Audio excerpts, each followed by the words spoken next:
మామ welcome back to my channel. ఈ video అయితే కనుక డీటెయిల్గా 13th వీక్లో స్టార్ట్ అయిన నామినేషన్స్ గురించి ఉంటాయన్నమాట. ఈ 13th వీక్లో టాప్ 5 ఎవరు వెళ్ళాలి, టికెట్ ఫినాలేలో ఎవరు ఉండాలని చెప్పి ఒకళ్ళు అయితే కనుక ఒకళ్ళు ఫైట్ చేసే విధానం అయితే కనుక చాలా అంటే చాలా బాగుంది. దాని గురించి డీటెయిల్గా అయితే కనుక మీకు ఈ వీడియో ఎక్స్ప్లెయిన్ చేస్తాను మామ. వీడియో అయితే కనుక చాలా ఇంట్రెస్టింగ్గా ఉంటుంది. ఎవరెవరికి నామినేషన్స్లో పెట్టారు, ఎవరెవరితో ఫైట్ చేశారు ఏంటని చెప్పి దీని గురించి డీటెయిల్గా చెప్తాను. దీనికన్నా ముందు నేను టాపిక్ని ఇంట్రడ్యూస్ చేసే ముందు ఖచ్చితంగా మీరైతే కనుక ప్రతి ఒక్కళ్ళు ఛానల్కి అయితే కనుక లైక్ చేయండి, సబ్స్క్రైబ్ చేయండి. వీడియో అయితే కనుక చాలా ఇంట్రెస్టింగ్గా ఉంటుంది. ఖచ్చితంగా నేనైతే కనుక మీకు మాటేస్తున్నాను, ఖచ్చితంగా ఖచ్చితంగా ఉండబోతుంది, డ్యామ్ షూర్. అండ్ ప్రోమోలు కూడా ఎక్స్ప్లెయిన్ చేస్తాను. దీంట్లో వచ్చిన ప్రోమో 1, 2లో ఏం జరిగింది, ఎవరెవరికి నామినేట్ చేశారు ఏంటని చెప్పి చాలా డీటెయిల్గా ఎక్స్ప్లెయిన్ చేస్తాను. ఫస్ట్ ప్రోమోలో అయితే కనుక ఇమాన్యుయల్ ఎవరైతే నామినేట్ చేశారో వాళ్ళ గురించి డిస్కస్ చేద్దాం. అసలు ఏ పాయింట్స్ మీద నామినేట్ చేశాడు, ఎందుకు నామినేట్ చేశాడు, ఏంట్రా బిగ్ బాస్ 9 13 ఇంకా సీజన్ దగ్గర పడబోతుంది కదా, సీజన్ దగ్గర పడే కొద్దీ ఒకళ్ళొకళ్ళు ఓపెన్ అయిపోయి ఉన్నట్టు మాట్లాడేస్తున్నారు అని చెప్పి నాకైతే అనిపిస్తుంది. టు బీ ఫ్రాంక్గా జెన్యూన్గా ఎవరైతే ఉంటారో వాళ్ళు టికెట్ ఫినాలే వాళ్ళ ఆట ఆడి ప్రూవ్ చేసుకుంటేనే ఖచ్చితంగా ఇక్కడైతే కనుక హౌస్లో సర్వే అవ్వగలరు. ఆల్రెడీ బిగ్ బాస్ కూడా హౌస్లో గేమ్ స్టార్ట్ చేయబోతుంది ఖచ్చితంగా చెప్తారనమాట. బిగ్ బాస్ కూడా ఏదైతే టికెట్ ఫినాలే స్టార్ట్ అవుతుందో ఈ వీక్లో ఎవరు పోరాడాలనుకుంటున్నారో చివరి వరకు టాప్ 5 ఎవరైతే ఉండాలనుకున్నారో వాళ్ళకైతే కనుక ఇదే లాస్ట్ అవకాశం, సద్వినియోగం చేసుకోండి అని చెప్తారనమాట. అండ్ డీమాన్ పవన్ ఒక వార్నింగ్ ఇచ్చాడనమాట అందరికీ. ఆ వార్నింగ్ ఏంటో చెప్తాను. వార్నింగ్ అడ్వైజర్ 2లా అనిపించింది, దాని గురించి డీటెయిల్గా చెప్తాను మామ. ఫస్ట్ ఆఫ్ ఆల్ అయితే కనుక ఇమాన్యుయల్ డీమాన్ పవన్ని, దాని తర్వాత రీతు చౌదరిని టార్గెటెడ్గా నామినేట్ చేశాడని చెప్పి నాకైతే అనిపిస్తుంది. గత 2-3 వారాల నుంచి మీరు చూసుకుంటే రీతు, ఇమాన్యుయల్, దాని తర్వాత డీమాన్ పవన్ వీళ్ళ ముగ్గురు మధ్య కాంట్రవర్షియల్గా నడుస్తూనే ఉంది. రీతు చౌదరి ఇమాన్యుయల్ నామినేట్ చేయడం, డీమాన్ ఇమాన్యుయల్ నామినేట్ చేయడం. అదేంటంటే నామినేట్ చేసేసి డీమాన్ పవన్ నాకు రెబల్ టాస్క్, నాకు బెడ్ టాస్క్, ఆ టాస్క్ ఈ టాస్క్ అని చెప్పి చెప్తున్నాడు తప్ప గేము ట్విస్ట్ చేద్దాం టర్న్ చేద్దాం లేదు. ఒకళ్ళొకళ్ళు వీళ్ళు వాళ్ళని వేసుకుంటే వాళ్ళ రివెంజ్ నామినేషన్స్ అనమాట జరుగుతుంది ప్రజెంట్ అయితే కనుక నాకు అలా అనిపిస్తుంది. అండ్ మీకేమనిపిస్తుందో కామెంట్ రూపంలో తెలియజేయండి. ఇమాన్యుయల్ ఏం పాయింట్స్ పెట్టాడో దాని గురించి అయితే డీటెయిల్గా చెప్తాను. అండ్ ఈ ఇమాన్యుయల్ నామినేషన్ పెట్టిన పాయింట్స్, రీతు చౌదరి దాని తర్వాత డీమాన్ పవన్ ఏం ఫైట్ చేసుకున్నారు ఏంటని చెప్పి నేనైతే దాని గురించి చెప్తాను. అండ్ రీతు చౌదరి కూడా ఎవరిని నామినేట్ చేసింది, డీమాన్ ఎవరిని నామినేట్ చేయడానికి ఛాన్సెస్ ఎక్కువగా ఉన్నాయి కూడా మాట్లాడుకుందాం ఈ వీడియోలో. అండ్ మెయిన్గా టాప్ 5లో ఎవరు ఉండబోతున్నారో ఏంటని చెప్పి గెస్ చేద్దాం జస్ట్ అయితే కనుక. నేనైతే కనుక ఇమాన్యుయల్ ఖచ్చితంగా ఉంటాడు, దాని తర్వాత తనుజ ఉంటారు, దాని తర్వాత కళ్యాణ్ ఉంటారు. ఈ రెండు ప్లేస్ 3, 4, 5 ఎవరైతే ఉన్నారో వాళ్ళలో ఖచ్చితంగా బర్నీ ఉండడానికి ఛాన్సెస్ ఎక్కువగా ఉన్నాయి. ఎందుకంటే కనుక ఈ వీక్ బర్నీ నామినేషన్స్లో లేడని చెప్పి టాక్. ఏమైతే చూద్దాం. నామినేషన్స్లో పక్కా ఉండడానికి ఛాన్సెస్ ఎక్కువ ఉండొచ్చు. ఆయనకి కనుక నామినేషన్స్లో ఎక్కువ ఓట్స్ ఆయనకి పడితే, ఎక్కువ మంది నామినేట్ ఆయన చేస్తే ఖచ్చితంగా ఆయన నామినేషన్లో ఉంటారు. ఈ వీక్ నామినేషన్స్లో ఉండకపోతే ఆయన ఖచ్చితంగా టాప్ 5 వెళ్ళడానికి ఛాన్సెస్ ఎక్కువగా ఉన్నాయని చెప్పి నేను ఎక్స్పెక్ట్ చేస్తున్నాను. ఎందుకంటే కనుక ఆయన టాప్ 5లో వెళ్ళాలనేది ఆయన ఆల్రెడీ కెప్టెన్ అవ్వలేదు కాబట్టి కెప్టెన్ అవుతాడేమో లాస్ట్ వీక్లో అని చెప్పి నాకైతే అనిపిస్తుంది. ఖచ్చితంగా అవుతాడని చెప్పి హోప్ చేద్దాం. అండ్ మనమైతే కనుక కళ్యాణ్ మన బర్నీ గారిని సపోర్ట్ చేద్దాం జెన్యూన్గా చెప్పాలంటే. అండ్ ఎస్పెషల్లీ ఇప్పుడైతే కనుక ఇమాన్యుయల్ ఎవరు నామినేట్ చేశాడు, ఇమాన్యుయల్ అయితే కనుక మస్ట్ అండ్ షుడ్గా రీతు చౌదరిని నామినేట్ చేశాడు అండ్ డీమాన్ పవన్ని నామినేట్ చేశాడు. పాయింట్స్ ఏ పెట్టాడు చెప్తాను చూడండి. ఫస్ట్ ఆఫ్ ఆల్ రీతు చౌదరిని నామినేట్ చేశాడండి. రీతు చౌదరిని నామినేట్ చేసేసి పాయింట్స్ ఏం పెట్టాడంటే కనుక అసలు గొడవ ఏమీ లేదు. లాస్ట్ టైము ఏదైతే కెప్టెన్సీ కంటెంటర్ దగ్గర నేను ఇమాన్యుయల్ చెప్పిన మాటలు ఇవే. ఇమాన్యుయల్ ఏం చెప్పాడంటే కనుక నేను క్లియర్ కట్గా కళ్యాణ్ గెలిపిద్దాం అనుకున్నాను, కళ్యాణ్ గెలిపించడానికి నేను ఏదైనా చేద్దాం అనుకున్నాను, అది నా పాయింట్ అని చెప్పి చెప్తాడు. రీతు చౌదరి ఏమంటుంది, నువ్వు ముందేమన్నావు, ముందు నా కత్తిస్తానన్నావు, దివ్యాకి కత్తిస్తే ఖచ్చితంగా తను నన్ను పొడుస్తుంది, దాంట్లో మాత్రం డౌట్ ఏం లేదని చెప్పి రీతు చౌదరి ఫైట్ చేస్తూ ఉంటుంది. తర్వాత నువ్వు ముందు ఒక మాట చెప్పావు, నాకు ఒక మాట చెప్పావు అని చెప్పి దివ్య అంటుంది అనమాట. మన రీతు చౌదరి అంటారనమాట. అదే తరుణంలో అక్కడ డిస్కస్ చేసుకుంది ఎవరు, ఇమాన్యుయల్ తనుజ డిస్కస్ చేసుకున్నారు ఆ మాట మీద. నెక్స్ట్ ఎవరిని ఉంటే కళ్యాణ్ సేఫ్ అన్న మాటతో డిస్కస్ చేసుకున్నారు. సో నెక్స్ట్ ఎవరు ఉంటే అంటే ఏంటి, ఇక్కడ ఏంటంటే కనుక నాకు రిస్క్లో పెట్టాలని లేదు కళ్యాణ్ని. రీతు చౌదరిని అయితే నేను నమ్మను, డ్యామ్ షూర్, ఖచ్చితంగా నేను రీతు చౌదరిని అయితే నమ్మను. ఆల్రెడీ తనని నమ్మి ఒకసారి నేనైతే కనుక పప్పులో కాలేసి అని చెప్పి మనం డీటెయిల్గా చెప్తాడు. ఖచ్చితంగా నేనైతే కనుక రీతు చౌదరిని నమ్మాలని అనుకోవట్లేదు అని చెప్పి ఓపెన్గా చెప్తాడు. టు బి ఫ్రాంక్, ఏదైతే అదేందని చెప్పి చెప్పేస్తాడు. చెప్పిన తర్వాత రీతు చౌదరి డిఫైన్ చేసుకుంటూ ఉంటుంది. సో ఓపెన్గా నేను చెప్పానని చెప్పి ఇమాన్యుల్ చెప్పేసిన తర్వాత ఆ రీతు చౌదరి ఏమంటది, నువ్వు అప్పుడు అలా అనలేదు, నువ్వు అన్న విషయం ఏంటి, అప్పుడు ఏమన్నావు అంటే కనుక నువ్వు దివ్యాని తీసేసి కత్తి నాకిద్దామని చెప్పావు. నువ్వు మళ్ళీ నేను వచ్చి మాట్లాడిన తర్వాత నువ్వేమన్నావు, అప్పుడు ఒక మాట చెప్పావు, ఇక్కడ ఒక మాట చెప్పావు, తర్వాత ఏమో దివ్య కత్తి ఇవ్వాలని చెప్పి అనుకున్నావు. నన్ను ఫైనల్గా వెళ్ళకుండా నువ్వు అయితే కానీ కెప్టెన్సీ కంటెంటర్లో నుంచి నువ్వు తప్పేద్దామని చెప్పి నువ్వు అనుకున్నావు అని చెప్పి అన్నాడు అనమాట. ఇక్కడైతే మళ్ళీ తనుజాతో మాట్లాడిస్తాను అనమాట. తనుజ, నీతో నేను అదే మాట్లాడానా, మనం మాట్లాడుకుంది ఏంటని చెప్తే లేదు, అక్కడ డిస్కషన్ ఏం జరిగిందంటే కనుక రీతు చౌదరికి కత్తి ఇవ్వాలని కాదు, కత్తి తనకిస్తే ఖచ్చితంగా సేఫ్ సైడ్లో ఉండడానికి ఛాన్సెస్ చాలా తక్కువ ఉంటాయి, అందువల్ల దివ్యాకి ఇస్తాను, దివ్యాకి ఇస్తే కనుక ఖచ్చితంగా రీతు చౌదరి పొడి చేస్తాయి, దాంట్లో మాత్రం damn sure, no doubt at all. అలా చేసి ఇంకా ఫైనల్గా ఏం చేశారు, దివ్య నిఖితాని అయితే కనుక తప్పించడం జరిగింది. దివ్య నిఖితాని తప్పించారు ఎలా అయినా సరే ఆటలు అయితే కనుక. అది అయిపోయిన తర్వాత అసలు మెయిన్గా ఇక్కడ గొడవ జరిగిందే దివ్య నిఖిత వల్ల. అసలు దివ్య నిఖితాని ఎందుకు ఇస్తానన్నావు, దివ్య మాట రావడం వల్లే ఖచ్చితంగా రీతు చౌదరి దగ్గర అంతలా రియాక్ట్ అవ్వడానికి ఛాన్సెస్ ఉన్నాయి. ఎందుకంటే కనుక వాళ్ళిద్దరు కూడా నామినేషన్స్లో లాస్ట్ టైం కెప్టెన్సీ కంటెంటర్లో జరిగే నామినేషన్స్లో కూడా దివ్య రీతు చౌదరి నామినేట్ చేసుకున్నారు. అండ్ ఏదైతే సండే టాస్క్ జరిగిందో ట్రీ టాస్క్లో కూడా ట్రీ ఏదైతే ఉందో దాంట్లో నుంచి తప్పించమంటే హౌస్లో ఎవరు ఉండకూడదు అనుకుంటే కదా, దివ్య ఏమో రీతు చౌదరిని తీసేస్తుంది, రీతు చౌదరి ఏమో దివ్యాని తీసేస్తారు. వాళ్ళిద్దరికి రిమైనింగ్ నామినేషన్ ఏవైతే ఉన్నాయో ఈ అట్ ద పాయింట్ ఆఫ్ టైంలో ఇమాన్యుల్ ఏదైతే ఉన్నాడో ఇమాన్యుల్ వచ్చి రీతు చౌదరి గురించి ఉద్దేశించి దివ్యతో పాజిటివ్గా పీక్ చేశాడు కదా అని చెప్పి. ఎందుకంటే వీళ్ళిద్దరు ఆల్రెడీ బాండింగ్ బయట క్లోజ్గా ఉంటారు, హౌస్లోకి వచ్చిన తర్వాత దివ్య నిఖితాతో పొగిడి నన్ను ఇలా తక్కువ చేసి మాట్లాడని చెప్పి రీతు చౌదరి కనుక ఎమోషనల్గా ఫీల్ అయ్యి అలా అయితే కనుక సీరియస్ అయింది. తన పాయింట్స్ మాట్లాడి డిఫైన్ చేసుకుంది. అక్కడ రీతు చౌదరి చెప్పిన తర్వాత తన అయితే కనుక కామ్ అయింది, కూల్ అయిందని చెప్పి నాకైతే అర్థమైంది. నామినేషన్స్లో జరిగిన పాయింట్స్ అయితే ఇవే. మనం ఎందుకంటే కనుక ఫుల్ ఎపిసోడ్ చూడలేదు, ఫుల్ ఎపిసోడ్ చూసిన తర్వాత కూడా నేను దాని గురించి డీటెయిల్గా చెప్తాను మీకు అయితే అర్థమయ్యేలా. సో ఇక్కడ రీతు చౌదరి గురించి ఇమాన్యుల్ అయితే కనుక పాయింట్స్ పెట్టాడు. దీని తర్వాత డీమాన్ పవన్ గురించి మనం మాట్లాడుకుందాం. డీమాన్ పవన్కి ఇమాన్యుల్కి జరుగుతానే ఉంది వార్ అయితే కనుక గత 2 వీక్ల నుంచి చూసుకుంటే. కావాలంటే మీరు ఒకసారి రివైజ్ చేసుకోండి. బిగ్ బాస్ సీజన్లో 11th వీక్ 12th వీక్లో ఏం జరుగుతుంది, కమింగ్ టు రెబల్ టాస్క్ జరిగిన దగ్గర నుంచి, ఎస్పెషల్లీ రెబల్ టాస్క్ జరిగిన దగ్గర నుంచి వీళ్ళిద్దరికైతే అసలు పడట్లేదు మామ. రెబల్ టాస్క్లా కెప్టెన్సీ కంటెంటర్ నుంచి ఎవరైతే ఇమాన్యుల్ ఉన్నారో, దాని తర్వాత దివ్య నిఖిత ఉందో, సుమన్ అన్న ఉన్నో, మన ఇమాన్యుల్ అంతా గూడు పుటానిలా మాట్లాడుకొని గూడు పుటాని అని చెప్పి అనడానికి కాదు. ఇక్కడ ఇమాన్యుల్ ఉద్దేశంలో ఏంటంటే డీమాన్ పవన్ కొంచెం క్రిటికల్ అండ్ ఆటగాడు కాబట్టి, దమ్మున్న ఆటగాడు కాబట్టి తను ఉంటే మనం ఇక సర్వే అవ్వడం చాలా కష్టం అని చెప్పి అందరూ మాట్లాడుకొని కెప్టెన్సీ కంటెంటర్లో ఉన్న రెబల్ టాస్క్లో ఈ డీమాన్ పవన్ని తప్పిస్తారు.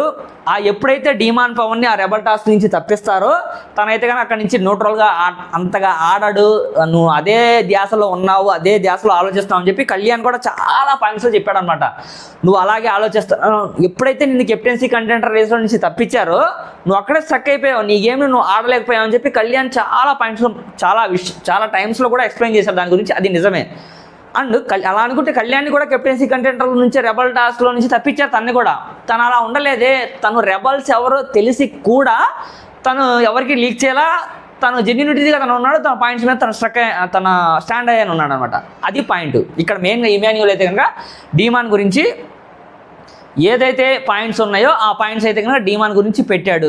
ఏదైతే మన రెబల్ టాస్క్లో, దాని తర్వాత ఆ టాస్క్లో, ఈ టాస్క్లో అని చెప్పి లాస్ట్ కెప్టెన్సీ కంటెంటర్లో నుంచి డీమాన్ పవన్ అయితే కనుక ఇమాన్యుల్ని తప్పిస్తాడు. అన్ఎక్స్పెక్టెడ్గా కత్తి తీసుకొని వచ్చి కసక్ అని చెప్పి ఇమాన్యుల్ పడుస్తాడు అనమాట.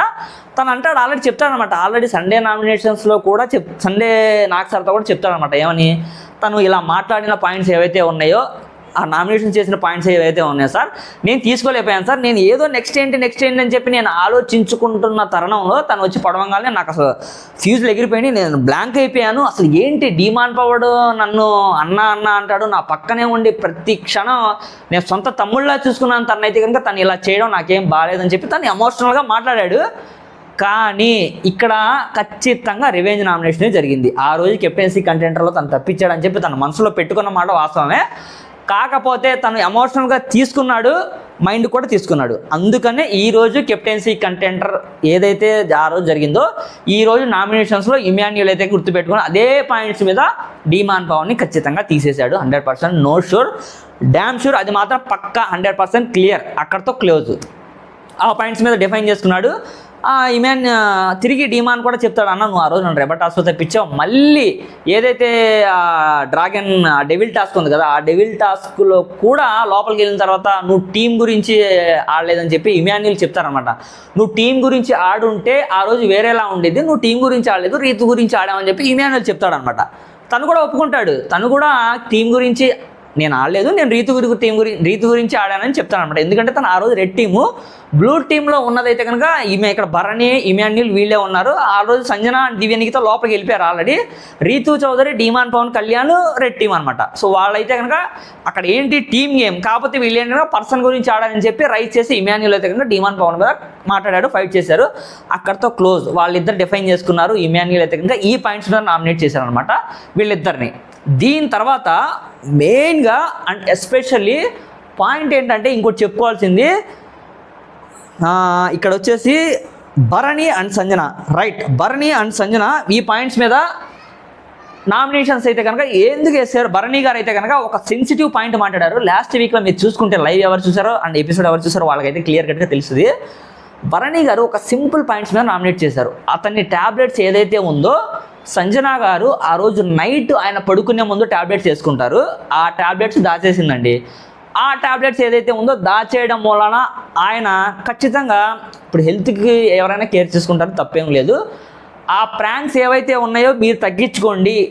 మీకు నా హెల్త్కి ఉపయోగపడే ట్యాబ్లెట్స్ మీద ప్రాంక్సా, మీకు అంత ఇంట్రెస్ట్ ఏంటి అంటే నేనే దొరికాను అన్నట్టుగా అయితే భరణి గారు అయితే కనుక ఆయన డిఫైన్ చేసుకున్నారు. ఏం డిఫైన్ చేసుకున్నారో మనం టోటల్ ఎపిసోడ్ చూసి దాంట్లో డిస్కస్ చేద్దాము. భరణి గారు చాలా అగ్రెసివ్ అవుతారు అక్కడ. ఏంటి మీకు నా పాయింట్స్ మీద మీకు జోకా అని చెప్పి, అంటే నా హెల్త్కి యూజ్ చేసే ట్యాబ్లెట్స్ మీద అంత జోకా అని చెప్పి ఆయన అయితే కనుక మాట్లాడతాడు, డిఫైన్ చేస్తాడు. ఆయన రెండో నామినేషన్ అయితే కనుక డిమాండ్ పవన్కి వేశారు. దాని గురించి ప్రోమోలో అయితే క్లియర్ కట్గా చూపలేదు. ఆయన నాకు తెలిసి ఆ రోజు టీమ్ గేమ్లో ఏదైతే ఉందో సేమ్ ఆ డెవిల్ టాస్క్లో రెడ్ టీమ్ బ్లూ టీంలో ఆడినప్పుడు తన గురించి ఆడుంటే బాగుండేదని చెప్పి మాట చెప్పి నేను అనుకోవడం అక్కడైతే కనుక ఆ పాయింట్స్ మీద భరణి గారు అయితే కనుక డిమాండ్ పవన్ని నామినేట్ చేశారని చెప్పి ఎక్స్పెక్ట్ చేస్తాను. సో అక్కడ నామినేట్ చేసిన తర్వాత డిమాండ్ పవన్ ఒక ఓట్ అంటాడు మన చాలా అగ్రెసివ్గా, అందరికీ షాక్ అండ్ ఫ్యూజ్ లెగ్గిపోయే మాట అనమాట. ఏ మాట అంటే కనుక అది మాట చెప్పిన మాట తీరు సూపర్గా ఉంది. మా అందరికీ గూస్ బంప్స్ వచ్చే మాట వచ్చాయన్నమాట. అండ్ అందరికీ చెప్తున్నాను నేను, ఒక మాట గుర్తుపెట్టుకోండి, ఈ వీక్ టికెట్ ఫిల్లానే నేనే కొడతాను అని చెప్పి మామూలుగా అది బ్యాక్గ్రౌండ్లో అయితే ఛత్రపతి ఎలివేషన్ బ్యాక్గ్రౌండ్ మ్యూజిక్ వేశారన్నమాట. అని చెప్పి నిజంగా సూపర్ అనిపించింది. అలా పక్కనోడికి కూడా ఒక స్పిరిట్ తెచ్చే ఓట్స్ ఏవైతే ఉన్నాయో టూ గుడ్ అనిపించింది డిమాండ్ పవర్ నుంచి. అల్టిమేట్గా అక్కడతో ప్రోమో వరకు క్లోజ్ అయింది. సెకండ్ ప్రోమోలో అయితే కనుక మనం ఎక్స్పెక్ట్ చేయలేనివి జరిగినాయి. నిజంగా అసలు మనం ఎక్స్పెక్ట్ చేయలేము. అన్బిలీవబుల్ అనమాట. అన్బిలీవబుల్ అనమాట. అన్బిలీవబుల్ ఏంటంటే కనుక ఎవరికైతే వాటర్ వేస్తే భగ్గుమంటుందో, ఎవరికైతే అసలు పక్కన వీళ్ళు ఉంటే అసలు సెగ అనుకుంటున్నారో వాళ్ళిద్దరూ ప్రజెంట్ అయితే కనుక హౌస్లో చాలా హాట్ టాపిక్గా నిలిచారనమాట. వాళ్ళే ఇమాన్యుయల్ అండ్ తనుజ గారు నామినేషన్స్లో ఇమాన్యుయల్ అని చెప్పి ముందని ఉంటారు నేను అనుకోవడం. అన్న తర్వాత ఏదైతే ఇమాన్యుయల్ అక్కడ ఎమోషనల్ అయిపోయి తనుజ గారు కూడా ఎమోషనల్ అయ్యేలాగా మాట్లాడారు కొన్ని మాటలు. ఆ మాటలు విని ఆవిడ యొక్క నామినేషన్స్ పాయింట్ని మార్చుకున్నారా అన్నట్టు అనిపించింది. ఈ పాయింట్ మీద ఖచ్చితంగా సాటర్డే అయితే ఒకసారి మాట్లాడతారు, నో డౌట్ ఎట్ ఆల్ ఖచ్చితంగా మాట్లాడతారు. దాని గురించి కూడా డిస్కస్ చేద్దాం. ఎస్పెషల్లీ తనుజ గారు ప్రతి చోట నా గురించి నువ్వు మాట్లాడుతూ ఉంటావు, అక్కడ నాకేం హెల్ప్ చేయవు కూడా, నువ్వు చేయని పక్షంలో కూడా నువ్వు నాకు హెల్ప్ చేసినట్టుగా నువ్వు చెప్పుకుంటా ఉంటావు, అది నాకు నచ్చలేదని చెప్పి ఏదో మాట్లాడతారు. ఆవిడైతే కనుక మాట్లాడిన తర్వాత ఇమాన్యుల్ డిఫైన్ చేస్తాడు, నువ్వు అలా అన్న మాటలు ఏవైతే ఉన్నాయో నేను అందరు అన్న పట్టించుకున్నా, నిజంగా నువ్వు నమ్మవు, నీ విషయంలో నువ్వేమన్నా అన్నా ఆ రోజు అందరి ముందు నువ్వు అన్నావు నేను హెల్ప్ ఏం చేయలేదు అని చెప్పి నేను నీకేం కానట్టుగా నువ్వు మాట్లాడావు, అది నేను చాలా అని చెప్పి ఎమోషనల్ అవుతాడు అనమాట. ఈమె నిజంగా ఏడ్ చేస్తాడు. ఆ మాటలు విని అప్పటికప్పుడు నిజంగా ఇదైతే కనుక టు బి ఫ్రాంక్ జెన్యూన్, అప్పటికప్పుడు తన ఆలోచన అయితే కనుక మార్చేసుకుంటుంది. తను ఫస్ట్ నామినేషన్ అయితే కనుక డీమాన్ పవన్ ఉంటుంది. డీమాన్ పవన్ ఏమన్నా అంటే ఇప్పటిదాకా జోక్ చేశారా అని చెప్పి అనగానే అది తనుజ అంటాడు అనమాట, ఇప్పటిదాకా ఏంటి మీరు జోక్ చేశారు అనగానే జోక్ వేసాము నవ్వు అని చెప్పి అనగానే అందరు షాకు, ఇట్లా మొహాలు చూసుకుంటారు అనమాట. అందరూ ఏంట్రా బాబు అసలు అంతే, ఎవరి కాళ్ళు అందరూ ఫిక్స్ అయిపోయారనమాట. ఏదైతే అదే అయింది, ఓపెన్ ఫ్రాంక్గా అందరూ ఓపెన్ అప్గా మాట్లాడాలి. మళ్ళీ 2 వీక్సే ఉన్నాయి, మనకు అవకాశం రాదు, ఏదైతే వెళ్ళాలనుకుంటే వెళ్ళిపోతాం, ఉండాలనుకుంటే ఉంటా అని చెప్పి అందరూ మైండ్లో ఫిక్స్ అయిపోయి మాట్లాడతాను అనమాట. అది క్లియర్ కట్గా నాకైతే అర్థమైపోయింది.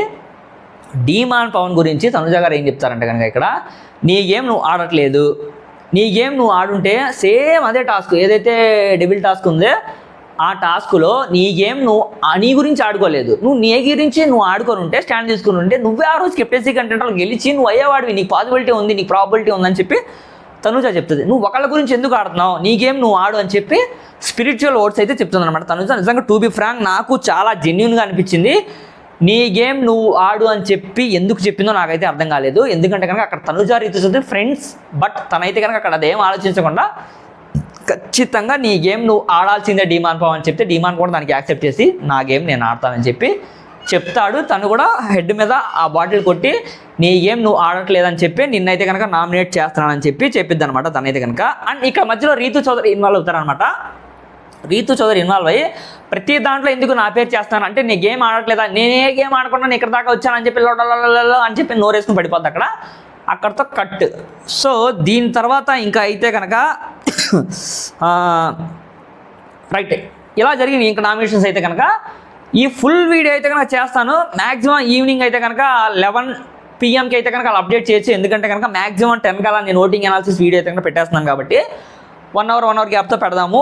ఇంకా సుమన్ అన్నని కూడా రీతు చౌదరిని నామినేట్ చేశారు. అనవసరంగా సుమన్ అన్న కూడా దొరికాడా నాకేం అర్థం కాలేదు. సుమన్ అన్న ఏం మిస్టేక్ చేశాడో మరి ఎందుకు నామినేట్ చేసిందో అర్థం కాలేదు. బట్ సుమన్ అన్న అయితే కనుక రీతు చౌదరి నామినేట్ చేశారు. ఇలా నామినేషన్స్ ప్రాసెస్ అయితే కనుక హౌస్లో విజయ పేరుతో మోగించి అసలు ఇక్కడ మొదలై ఎక్కడ దాకా వెళ్ళిందో మనం చూద్దాం. ఫుల్ వీడియోలో ఇంకా డీటెయిల్గా డిస్కస్ చేస్తాను నేనైతే కనుక. ఓకే, నెక్స్ట్ వీడియోలో మళ్ళీ కలుద్దాం. Thank you so much. ప్రతి ఒక్కరు సబ్స్క్రైబ్ చేయండి, లైక్ చేయండి. బాయ్.